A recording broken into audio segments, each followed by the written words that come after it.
Je partage votre point de vue quand vous dites que sans la paix, il n'y a pas de développement, et de même, le développement conditionne la paix.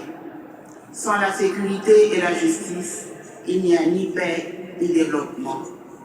C'est pourquoi, face à l'ampleur du conflit et des menaces sur la population civile, et en raison de la déliquescence de l'appareil de défense et de sécurité du pays, j'ai dû solliciter du Conseil de sécurité des Nations Unies le déploiement des casques bleus en Centrafrique, aux côtés d'autres forces internationales de l'Union africaine, de la France et de l'Union européenne.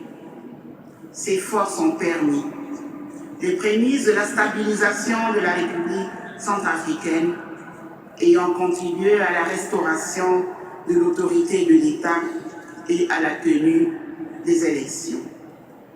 Cependant, tout en agissant pour protéger les populations, les troupes qui servent sous le drapeau de l'ONU doivent en respecter les principes cardinaux.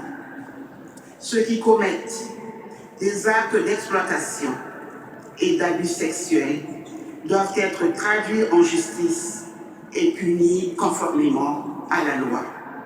À cet égard, je me réjouis de la position ferme de la MINUSCA et me félicite de l'engagement du leadership de la mission à éradiquer de ses rangs les auteurs de ces actes.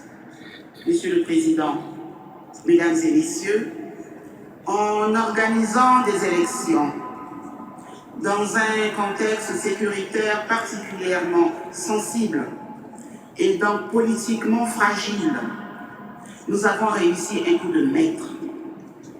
Mais pour que la paix revienne définitivement et durablement dans mon pays, quelques questions majeures méritent d'être résolues en urgence.